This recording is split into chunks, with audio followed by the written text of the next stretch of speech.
Olá, está no ar o Jornal Câmara Notícia nesta segunda-feira, dia 3 de junho. Confira agora os destaques da segunda edição. Jovens vereadores realizam a primeira reunião ordinária do Parlamento Jovem. Os patinetes chegaram para facilitar a mobilidade urbana e, de fato, é muito fácil você utilizar um equipamento como este. Você sabia que na obra do Hospital e Maternidade de Campinas tem verbas de emendas parlamentares de 3 deputados da cidade? Eu conto já já. E no esporte, Ponte Preta vence Cuiabá fora de casa e entra no G4 da Série B. Já já os gols, mas primeiro as informações do Legislativo. Os adolescentes que fazem parte do programa Parlamento Jovem aqui da Câmara de Campinas se reuniram para a primeira reunião ordinária. Eles apresentaram projetos e já fizeram as votações. Por ser a primeira reunião, teve bastante discussão, viu? Confira como foi. Animados, os jovens vereadores ocuparam rapidamente os lugares no plenário. Sim, a vereadora Kemily está inscrita. A primeira reunião ordinária do Parlamento Jovem já contou com 8 projetos em pauta e mais uma moção. A gente fez a revisão desses projetos e já observamos aí várias ideias interessantes. A reunião seguiu os mesmos procedimentos de uma sessão ordinária oficial. É exatamente como ocorre na Câmara nas sessões ordinárias.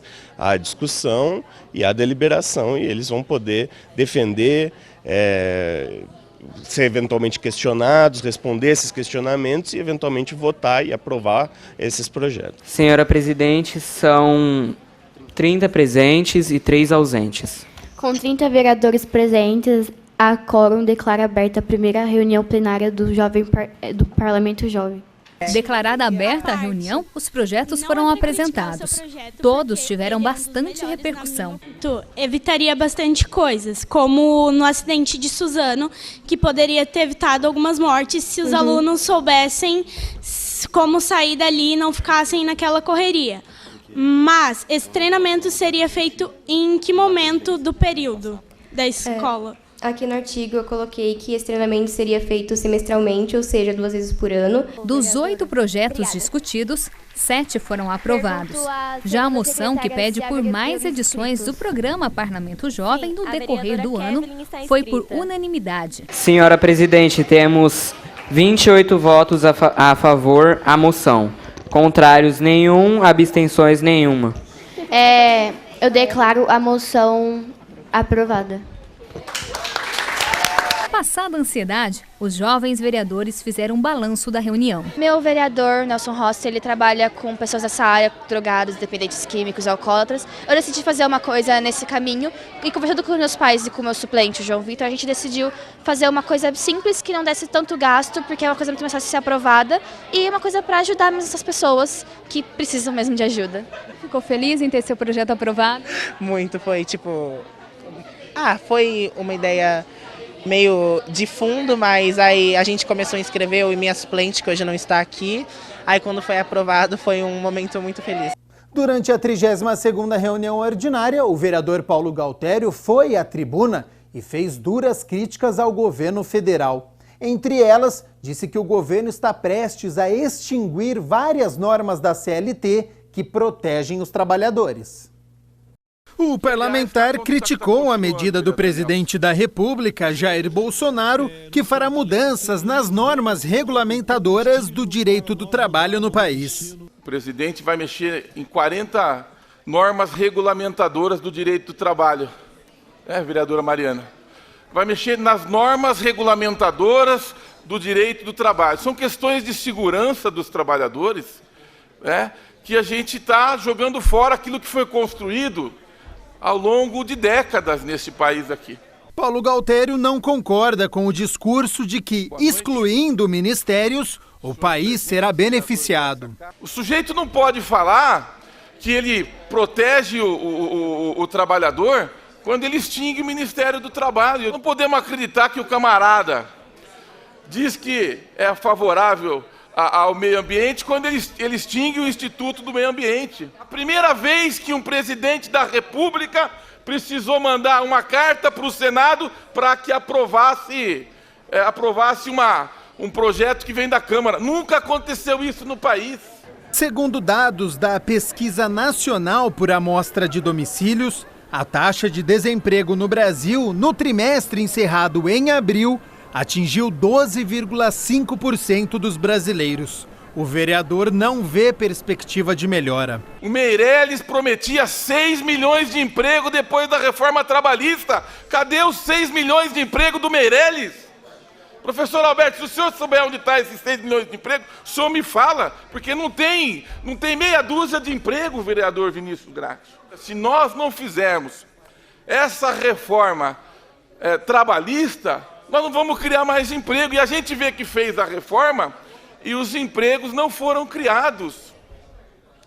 E agora é a questão da reforma da Previdência, vereador professor Alberto, vereador Nelson, vereador Jorge. Se a gente não aprovar a reforma da Previdência, o país vai acabar. É natural que não vai acabar. Um rápido intervalo e na volta, a polêmica dos patinetes elétricos pela cidade sem os equipamentos de segurança. Maternidade de Campinas entrega a primeira fase das obras de modernização do hospital. E os gols de Cuiabá e Ponte Preta, não saia daí.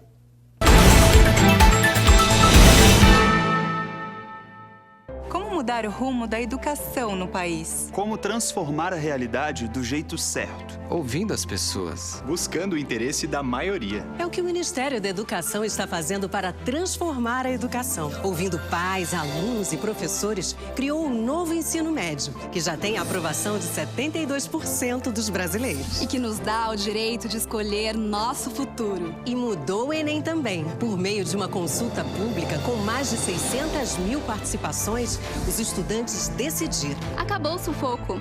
Agora as provas serão em 2 domingos. E o ensino básico vai ganhar uma base nacional comum curricular. A base define os conteúdos básicos que os alunos precisam aprender na escola. E foi construída com intensa participação da sociedade. Mais de 12 milhões de contribuições. É assim que garantiremos o direito de aprendizagem da atual e das futuras gerações. É o começo de uma grande mudança na educação. Ministério da Educação, Governo Federal.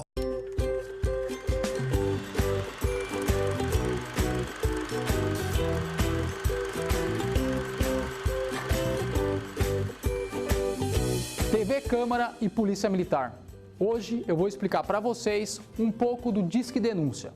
O telefone 181 que você liga de forma anônima não é identificado. A sua informação é direcionada para a Polícia Militar. Você deve usar esse número para passar denúncias que você tem conhecimento, com o máximo de detalhes possíveis. Um local que vende drogas próximo à sua casa, um local que são desmanchados veículos roubados ou furtados, uma mulher que está sofrendo lesões ou ameaças do seu marido, crianças que estão sendo violentadas, crimes ambientais que estão ocorrendo. O Disque Denúncia é uma arma muito importante na sua mão. Ligue para o 181. Polícia Militar, você pode confiar.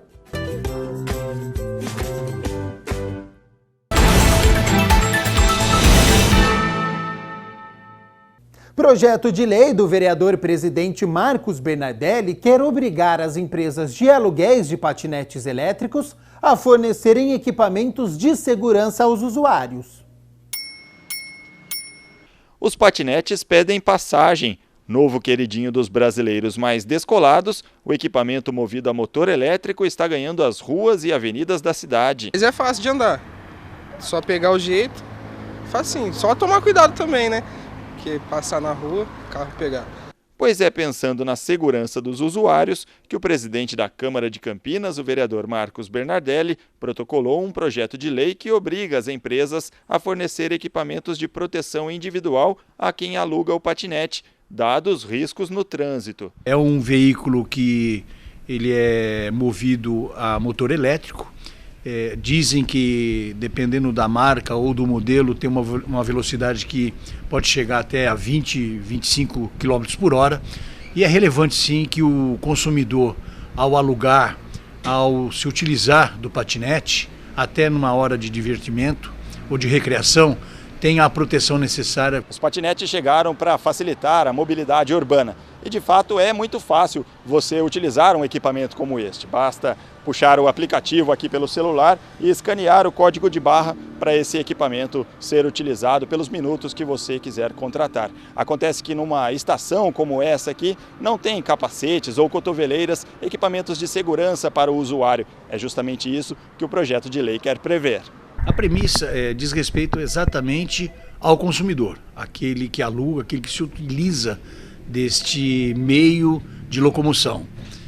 Eu quero crer que, pelos relatos que a mim chegaram, há necessidade sim de que a empresa que faz a locação, ou seja, a proprietária dos patinetes, forneça no mínimo, o capacete para o consumidor. Mas nós incluímos ali também a cotoveleira e a joelheira. O projeto de lei ainda precisa passar pelas comissões da Casa antes de ser levado à votação no plenário. Enquanto isso não acontece, o uso dos patinetes está liberado nas áreas delimitadas pelo próprio aplicativo, que fornece instruções de pilotagem e dicas de segurança online no momento do aluguel. No aplicativo, eles falam isso, eles falam que você precisa usar o capacete e o cotoveleira, joelheira.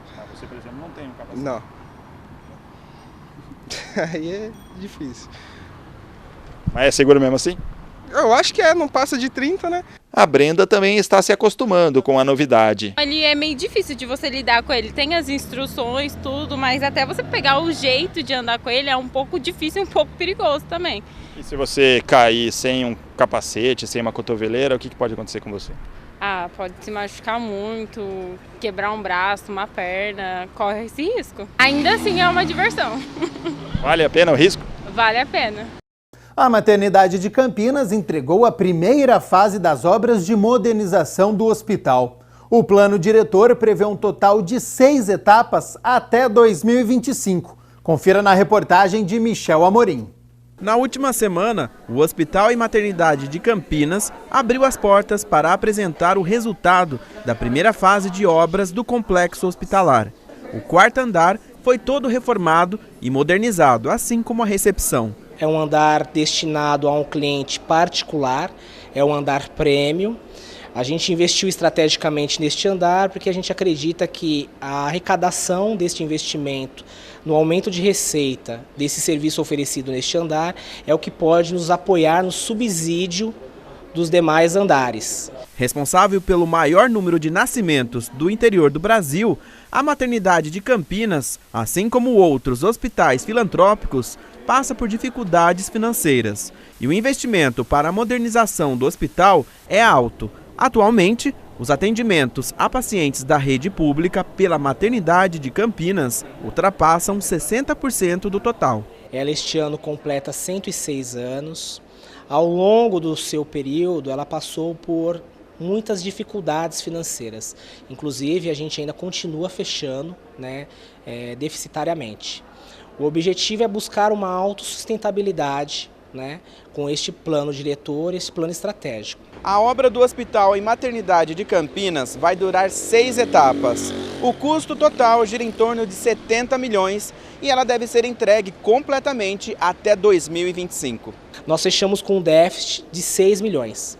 O objetivo é que nos próximos 3 anos a gente venha equalizar esse déficit, possivelmente aí fechando no 0 a 0, e que nos próximos 3 anos a gente possa ter um superávit. Medidas parlamentares propostas pelos deputados federal Carlos Sampaio e pelo ex-deputado estadual Gustavo Peta, hoje vereador da Câmara de Campinas, e Rafa Zimbaldi, ex-presidente da Câmara e atual deputado estadual, vão garantir o aporte de cerca de 500 mil de recursos públicos no decorrer de 2019. Esse dinheiro está carimbado para ser utilizado em aquisições de equipamentos.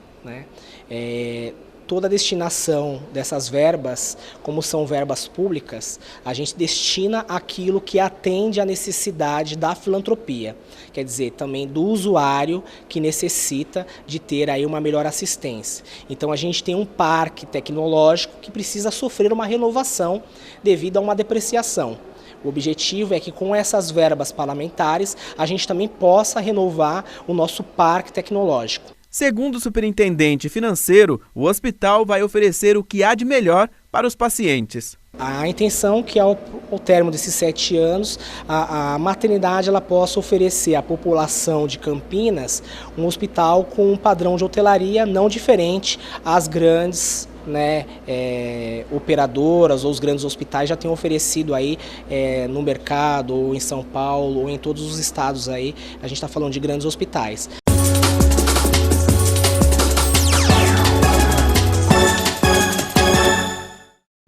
Hora de balançar as redes pelo Campeonato Brasileiro da Série B. Pela 6ª rodada, a Ponte Preta foi até Cuiabá e venceu os donos da casa. E logo aos 18 minutos, após cobrança de escanteio, o zagueiro Edson Borges ganhou de Ayrton. A bola sobrou para o atacante Matheus Pato, que não desperdiçou.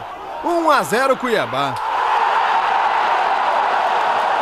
5 minutos depois, Abner achou Rafael Longini, que invadiu a área e tocou na saída do goleiro. Tudo igual, 1-1.